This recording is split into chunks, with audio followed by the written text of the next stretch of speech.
Vamos continuar aqui. Hoje eu vou ser mais breve, porque nós tivemos uma boa parte para fechar a campanha de missões nacionais em nosso culto. E vamos ler aqui a palavra de Deus em 1 Coríntios, capítulo 12, versículos 12 e 13. 1 Coríntios, capítulo 12, versículo 12 e 13.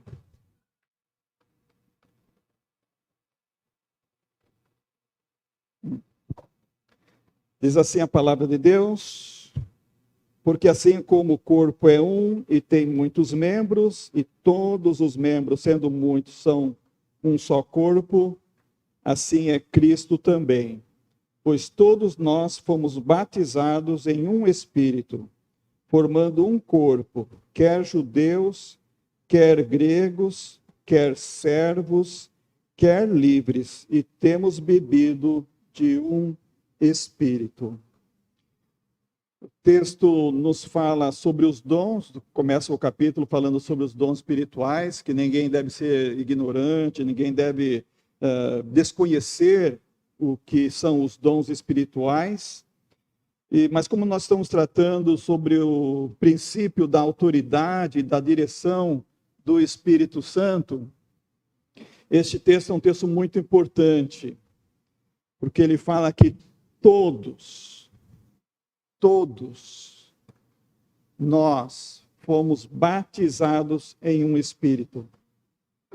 E os judeus, os gregos, os servos, os livres, todos temos bebido de um Espírito.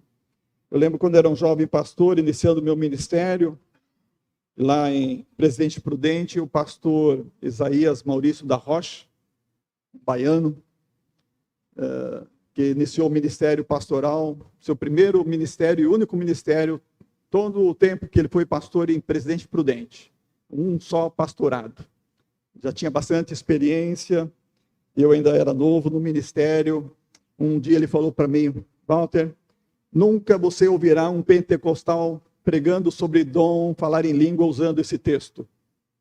Eu nunca esqueci, realmente eu nunca ouvi. Porque esse texto é claro em dizer que todos fomos batizados num só Espírito. A confusão que existe com os dons, especialmente com o dom de língua, é uma confusão criada por homens, não é criada pelo Espírito de Deus, não é nada da palavra de Deus. É uma coisa que os homens fizeram. Infelizmente, algumas igrejas tomaram isso como uma bandeira, como um distintivo da sua denominação. Mas quando olhamos para a Bíblia e olhamos com os olhos transparentes, como dizia meu professor no seminário, sem óculos coloridos. Alguns usam aqueles óculos coloridos que só enxergam o que quer enxergar na Bíblia. Sabe aquele texto, não sei se fizeram aquele curso de inglês, que você colocava o óculos para não ler a resposta? Você tinha que ler o texto em preto, dava para ler, mas o vermelho, a resposta, com aquele óculos você não conseguia ler a resposta, né? Então, é um tipo de óculos assim que às vezes as pessoas têm, elas usam aquele óculos para ler e enxergar só o que elas querem enxergar. E fazem uma seleção da palavra de Deus, aquilo que elas querem acreditar. Isso é muito grave, isso é muito perigoso. Nós já vimos nesse estudo, nesse ponto sobre princípios da autoridade e da direção do Espírito Santo, que é possível resistir ao Espírito Santo. Aconteceu nos dias de Moisés no deserto, o salmista faz lembrança disso, no Salmo 95, o autor aos Hebreus também faz lembrança. Estevão, na sua proclamação diante do Sinédrio, das autoridades, falou sobre isso, e mesmo assim, até hoje, há pessoas que não entendem isso, ou não querem aceitar isso, e discordam disso, mas a Bíblia é clara em dizer que é possível resistir à voz do Espírito Santo. O que falou a irmã Carol no seu testemunho é muito sério. Às vezes Deus quer nos usar, às vezes Deus quer que a gente compre um caqui, e não roube o caqui. Eu era menino, e o meu tio era da minha idade, 1 ano mais velho que eu. Nós éramos meninos. E eu ia passar as férias na casa do meu avô em Terra Rica. E um dia a gente estava indo para a igreja, Avenida São Paulo, Terra Rica, de baixo, acima, a gente subindo. E chegou perto da banca do japonês que vendia frutas. O Rubens, meu tio, falou assim: vamos pegar caqui e correr. A Carol falando do caqui que a irmã de meia comprou. Eu lembrei do caqui que eu roubei. E eu acho que foi naquela noite, eu não tenho certeza que naquela noite foi a decisão do meu tio aceitando Jesus, o pregador pregando. Acho que ele deve ter falado sobre não roubar e coisa assim. Meu tio foi na frente aceitando Jesus. Quando eu vi ele indo para frente, fui também, né? Ele tinha influência tanto para o mal como para o bem. Eu já tinha aceito Jesus como criança, talvez como irmão Marcolino, ouvindo as histórias da tia Luísa, a gente chamava ela de irmã Luísa. Em São Paulo, eu crescia ouvindo desde como as crianças aqui, na classe, no culto infantil. Mas aquele dia, acho que foi aquela noite que a gente roubou aqui, que eu me converti no templo, com a igreja toda lá presente, e o meu tio foi à frente. Então, às vezes, Deus quer nos usar para comprar um caqui. A gente não sabe por que vai comprar o caqui. Não é para roubar, viu? É comprar. Eu me arrependi, é claro, eu conversei Jesus, Deus já me perdoou. Mas, às vezes, Deus quer usar, e como de meia, não sabia que Deus estava usando ela para comprar aquele caqui. É a obra de Deus mesmo. Então, às vezes, a gente resiste ao Espírito. Às vezes, Deus está falando para você fazer uma coisa, você não faz porque você está resistindo ao Espírito. Está falando para você, fica, você vai. Não vai, você fica. Ou vai, você fica, e inverso, né? Às vezes Deus faz alguma coisa com a gente não sabe que Deus está fazendo. E às vezes Deus quer fazer, a gente não deixa Ele fazer, por causa da nossa resistência. Por isso que o joelho no chão é importante. Eu sei que a irmã de Meia é uma mulher de oração. Eu ouvi várias pregações dela, cedinho ouvindo em casa, eu acabei ouvindo, depois eu fui até datilografar, digitar uma boa parte do testemunho dela, que eu já contei para os irmãos aqui. Eu fiquei impressionado com a vida dela, a experiência dela, a origem dela e toda a sua conversão e o seu ministério lá no Rio de Janeiro e por onde ela anda. Eu sei que ela é mulher de oração. Então, como que nós vamos não resistir ao Espírito Santo? Joelho no chão. Se Deus falar assim, mostre-me os seus joelhos, como que serão os seus joelhos diante de Deus? Será que vai ter aquela marquinha de oração, de joelho? Eu sei que as mulheres não devem fazer isso porque fica feio, né? Mas a gente que é homem não tem problema. A gente pode colocar o joelho no chão, a mulher fica lá na cama deitada ou sentada, mas a gente deve estar com o joelho no chão. O homem pode fazer marca no joelho, mas não vai ficar feio, não. A mulher, se fizer uma marca de calo de joelho, não fica muito bonito, né? O que eu quero dizer, irmãos, oração. A gente orando, a gente vai atender a voz do Espírito Santo. Vai obedecer quando tem que obedecer. Vai fazer a vontade de Deus quando a gente tem que fazer a vontade de Deus. Porque Deus é Espírito. Nós precisamos fazer isso em espírito e em verdade.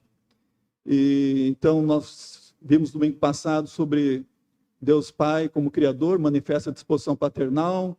Deus Filho é uma essência com o Pai, eterno, Filho de Deus. Pelo seu Espírito está presente em nós. É o seu Espírito que está presente no nosso coração, no coração de cada crente. Você é crente, então ele está presente no seu coração. E ele vai fazer diferença na sua vida. Porque Deus, Espírito Santo, é um em essência com o Pai e com o Filho. É pessoa divina.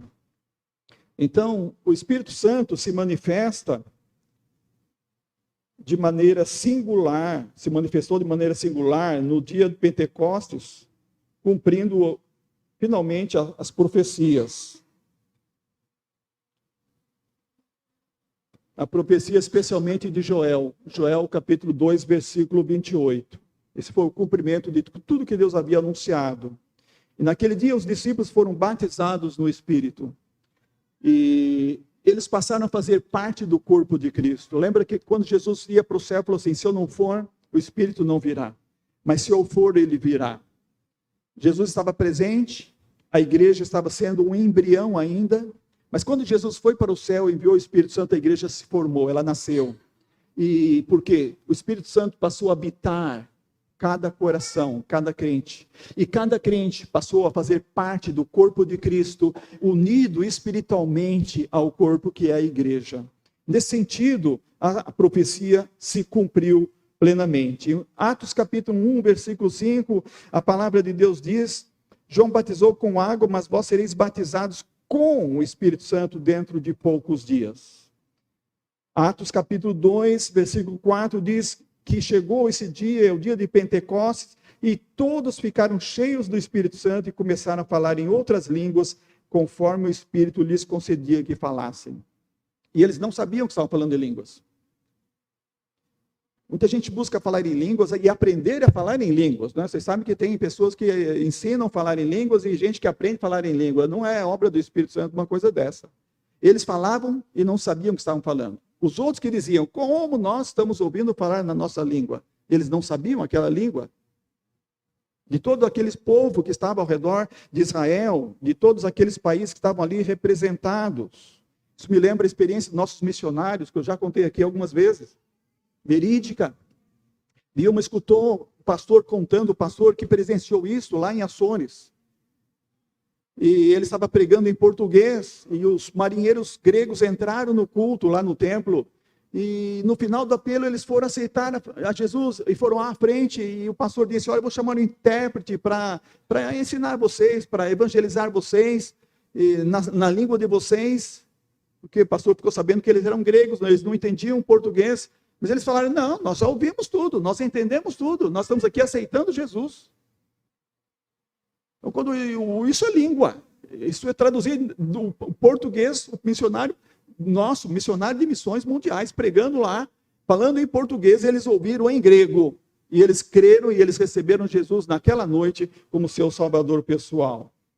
Então, Lucas capítulo 24, quando Jesus fez a promessa, no verso 24, diz, envio sobre vós a promessa de meu Pai, ficai na cidade, até que do alto sejais revestidos de poder. Isso aconteceu no dia de Pentecostes. A igreja nasceu, podemos dizer, com poder no dia de Pentecostes. Quando o Espírito Santo veio, e a igreja passou então a viver como corpo de Cristo. A promessa se cumpriu. Deus derramou o seu Espírito. Suas outras manifestações do Espírito Santo no livro do Atos dos Apóstolos, confirmam essa evidência da universalidade do dom do Espírito Santo. Todos que creem em Jesus recebem o Espírito Santo, são batizados no Espírito. Nós temos em Atos capítulo 2, 41, logo em seguida, o dia de Pentecostes, o apóstolo Pedro está pregando, aquela multidão está se convertendo, ela está se comovendo por seus pecados, pela sua vida errada, e aquela multidão começa a dizer, Pedro nem fez o apelo, aqueles homens começam a levantar a voz e dizer, irmãos, que faremos? Eles estão desesperados diante daquela pregação.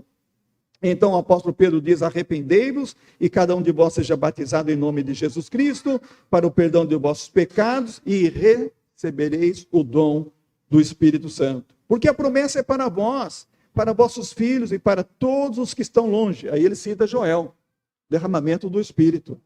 A quantos o Senhor nosso Deus chamar? Deus chamou você? Você faz parte desse povo. A quantos Deus ainda irá chamar? Nós faremos parte desse povo. E então o apóstolo Pedro aconselha eles com muitas exortações, dizendo, salvai-vos dessa geração perversa. É isso que nós precisamos proclamar no nosso Brasil. Nós vivemos no meio de uma gente perversa, gente corrompida, gente que se entrega às feitiçarias, até idolatrias e às suas paixões carnais, e tem feito muito mal aos olhos de Deus. O tipo de vida que se pratica em nossa sociedade. Os irmãos sabem, conhecem alguém perto, um amigo, um parente, um vizinho, desse tipo de vida que a palavra de Deus está falando, que aqueles homens se arrependeram, se salvaram de uma geração perversa. Então, a palavra diz, desse modo, os que acolheram a sua palavra foram batizados, e naquele dia juntaram-se a eles quase 3.000 pessoas. Não diz em nenhum lugar que alguém deles falou em língua, mas diz que eles foram batizados, e eles foram agregados ao corpo de Cristo, que é a igreja de Jesus. No capítulo 8 de Atos, quando Filipe chegou à cidade de Samaria, ele pregava a Jesus Cristo. Samaritanos, meio judeus, não eram judeus puros, eles eram misturados com outros povos do mundo. Ali onde Jesus salvou a mulher samaritana, ali perto. E agora eles estão na cidade de Samaria, e os samaritanos creram. E eles receberam Jesus Cristo como seu Salvador. E chegou a notícia em Jerusalém. E todos souberam que o povo de Samaria havia recebido a palavra de Deus, a palavra do Senhor. E enviaram Pedro e João até a cidade de Samaria. Quando eles desceram para a cidade, oraram por eles, diz o verso 15, para que recebessem o Espírito Santo. Pois ele ainda não havia descido sobre nenhum deles, mas havia sido apenas batizados em nome do Senhor Jesus.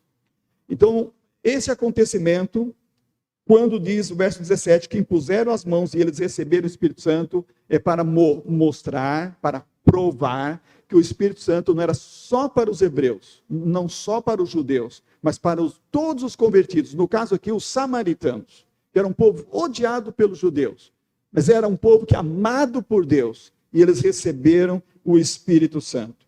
No capítulo 10 de Atos, nós temos Pedro sendo enviado à casa de Cornélio. Os irmãos conhecem bem a história. E Pedro chegou e começou a falar do Evangelho de Jesus. E então o Espírito Santo desceu sobre todos que ouviam a palavra. Agora eles não eram nem judeus e nem samaritanos, eles eram outros estrangeiros. Cornélio era um centurião romano, era como hoje um tenente que comanda um pelotão, seja da polícia militar, seja do exército. Então ele era uma autoridade que regia 100 soldados. E então o Espírito Santo desceu sobre eles para provar, para comprovar que é não só para judeus, não só para samaritanos, mas para outros gentios. E eles foram batizados com o Espírito Santo. Em Atos capítulo 19, nós lemos sobre Paulo pregando em Éfeso, e ele encontrou ali alguns discípulos que não tinham recebido o Espírito Santo, porque eles haviam sido batizados apenas no batismo de João. Lembra o batismo de João? Ele fala, eu estou batizando vocês o batismo do arrependimento, mas depois de mim vem um que batizará vocês com o Espírito Santo. Eles não tinham essa esse batismo com o Espírito Santo, porque eles eram discípulos de João, estavam lá em Éfeso. Então Paulo expôs a eles que Jesus já veio, que ele morreu, que ele foi sepultado, que ele ressuscitou, voltou ao céu, mas ele já enviou o Espírito Santo. E eles foram batizados em nome do Senhor, e Paulo impôs as mãos, e então o Espírito veio sobre eles, e começaram a falar em línguas e profetizar, para provar que o batismo de João era apenas para arrependimento, eles também receberam, e ficou evidente que era para eles também. No capítulo 12, então, esse texto que li primeiramente com os irmãos, nos diz que todos fomos batizados. Você é crente em Jesus? Estou falando crente de verdade. Crente de verdade. Como disse a Macarol, não é alguém que vem ao culto, só cumprir um ritual, mais ou menos assim, aquela ideia, né? Não, um crente de verdade. Você é um crente de verdade? Você se arrependeu dos seus pecados? Você confiou e confessou em Jesus Cristo, a sua vida? Você apenas nasceu na igreja? Eu nasci na igreja não, porque foi na maternidade, né? Mas desde bebezinho levado à igreja. Desde bebezinho. Cheguei ao ponto de roubar caqui. Eu precisei me converter. Eu preciso ter um encontro com Jesus. Filho de crente, crentinho não é. Tem que ter conversão. Pode ser filho de pastor, pode ser filho de missionário, de diácono, seja quem for. Você precisa ter a sua conversão. Você precisa conhecer Jesus no seu coração, como seu único e suficiente Salvador. Se você crê em Jesus Cristo e confessou Jesus Cristo como seu Salvador pessoal, você foi batizado. Foi batizado com o Espírito Santo. E faz parte do corpo de Cristo, não meramente do corpo da igreja local, mas o corpo espiritual que é a igreja universal. Essa igreja universal é composta por todos os crentes, de todas as épocas, de todos os lugares, de todas as raças. E ela é, por isso, universal. Ela é apostólica, porque ela é fundamentada na pregação do Evangelho dos apóstolos. E ela é fundamentada no Novo Testamento. Então, sim, se você tem essa experiência, você faz parte do corpo vivo de Cristo, que é a igreja. Se não, precisa ter essa experiência. Precisa receber o Espírito Santo. Precisa conhecer o poder do Espírito Santo na sua vida. E o recebimento do Espírito Santo sempre ocorre. E só ocorre quando o pecador se converte a Jesus Cristo. Só ocorre na conversão. É por isso que talvez, disse a irmã Carol, que nós temos às vezes igrejas esvaziadas, porque nem todos são, de fato, convertidos. E basta vir uma perseguição, uma tribulação, uma dificuldade na vida, basta vir um vento de doutrina, uma ideologia que sopra dentro da universidade, alguma coisa acontece, então todo aquele fogo de palha se acaba, toda aquela vida ritual se vai, porque nunca houve uma conversão. Quando há uma conversão, um pecador convertido a Jesus Cristo está disposto a viver com Cristo. Aconteça o que acontecer, seja onde for, venha o que vier, ele diz: estou com Jesus, eu tomei a cruz, eu neguei a mim mesmo, agora eu vou seguir Jesus até o fim. Quando os pecadores se convertem a Jesus Cristo, eles são integrados, eles são regenerados pelo Espírito, são integrados à igreja. Essa igreja que é corpo vivo, que é a igreja de Jesus. Então, quando Pedro diz em Atos 2,38, arrependei-vos e cada um de vós seja batizado em nome de Jesus Cristo para perdão de vossos pecados e recebereis o dom do Espírito Santo. É a conversão que tem que acontecer primeiro, o arrependimento. É nesse sentido que precisamos orar pelo nosso Brasil, pela campanha de missões, porque só Cristo salva. Eu, francamente, irmãos, não sei o que vai acontecer essa semana ainda, e daqui até o final do ano, começo do ano. Mas uma coisa eu sei, depende muito dos crentes. Depende muito dos crentes estarem com seus joelhos dobrados. Estarem realmente com o coração contrito.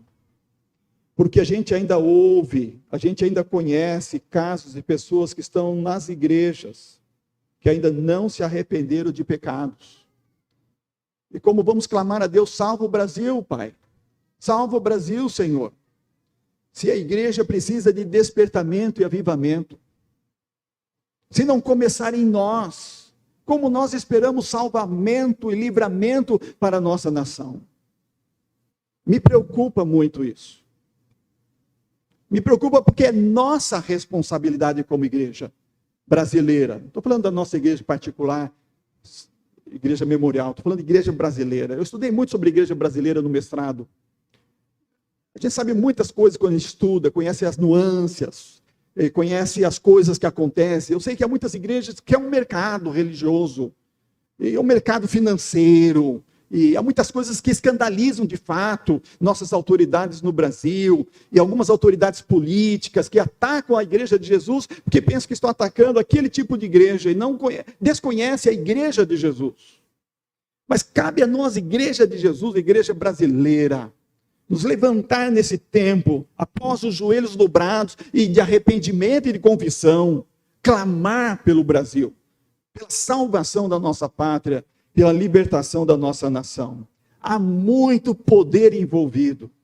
Os irmãos têm visto, eu vi, vídeos de feiticeiros, vídeos de satanistas, eles falando como eles se dedicam no cemitério e nas suas macumbarias e nos seus trabalhos espirituais para dar poder ao diabo para tomar o Brasil. Você não acredita? Olha o meu olho, isso aqui. Eu sou cego desse olho. E o ano que eu fiquei sem essa vista, do acidente de carro, eu contei já, mas alguns ainda não ouviram. O famoso Luiz de Carvalho, saudoso irmão em Cristo, esteve em casa, lá em Presidente Prudente, foi me visitar, sabia que eu tinha sofrido um acidente. E ele falou: pastor, uma irmã da nossa igreja, Igreja Batista da Liberdade de São Paulo, viajou, fez um voo internacional, e ela tentava evangelizar, daquelas pessoas que evangelizam, não consegue ficar sem evangelizar quem está do seu lado. E aquele homem não dizia nada. Viagem longa, vinha refeição, vinha água, ele não aceitava nada. até que para ele ficar quieto, não aguentando mais aquela irmã evangelista, ele disse, olha, eu vou dizer para a senhora, porque é para a senhora me deixar em paz. Eu sou da igreja do diabo. Nós estamos indo em oração e jejum do mundo inteiro para nos reunir para orar, para o diabo ter poder para destruir os pastores e as suas famílias. Agora eu pergunto, quantas vezes os irmãos estão orando pelos pastores? Orando pelas suas famílias para que Deus não permita que o diabo tenha poder para destruir. Porque o diabo só faz se Deus permitir. E se Deus permite é porque tem algum propósito. Alguém aqui embaixo está deixando de orar? Deus tem algum propósito nisso que vai acontecer? No meu caso tem, porque eu tirei muita lição para a minha vida. Eu aprendi muito sobre isso, e estou aprendendo até hoje. Às vezes meu olho começa a embaçar, às vezes eu penso que eu vou ficar cego, eu falo, mas senhor, enquanto o senhor me quiser aqui, o senhor me dá a visão. O senhor sabe que eu preciso, eu não consigo decorar. Tem pregador que decora a mensagem inteirinha, eu não consigo, eu não tenho essa capacidade. Mas eu aprendi muita coisa. Você não pode desprezar o poder do diabo. Mas, sobretudo, você tem que saber que o poder de Deus é acima. E você tem que estar aqui embaixo de joelhos para vencer e ultrapassar essas barreiras e alcançar aqueles que estão ainda presos nesses grilhões, nessas cadeias do diabo. Paulo, onde ele ia, ali encontrava pessoas assim que eram presas nas cadeias do diabo. Por isso que ele explica lá em Efésios, capítulo 5 e capítulo 6 especialmente, sobre a armadura do cristão. E como ele deve usar essa armadura. Preguei agora quarta-feira sobre isso. Com oração.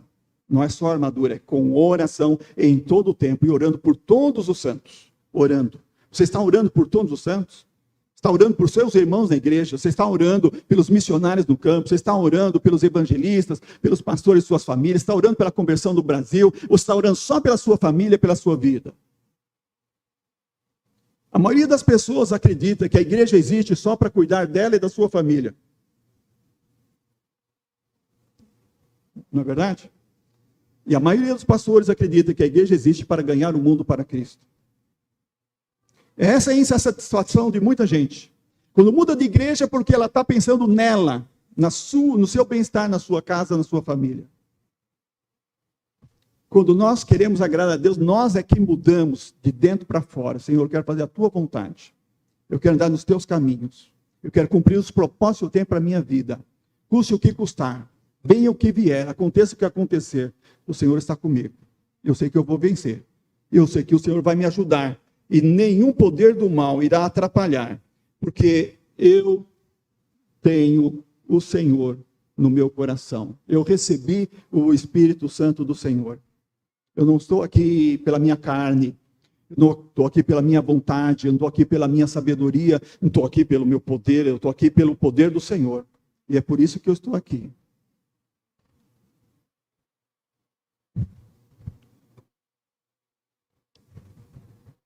É por isso que eu estou aqui.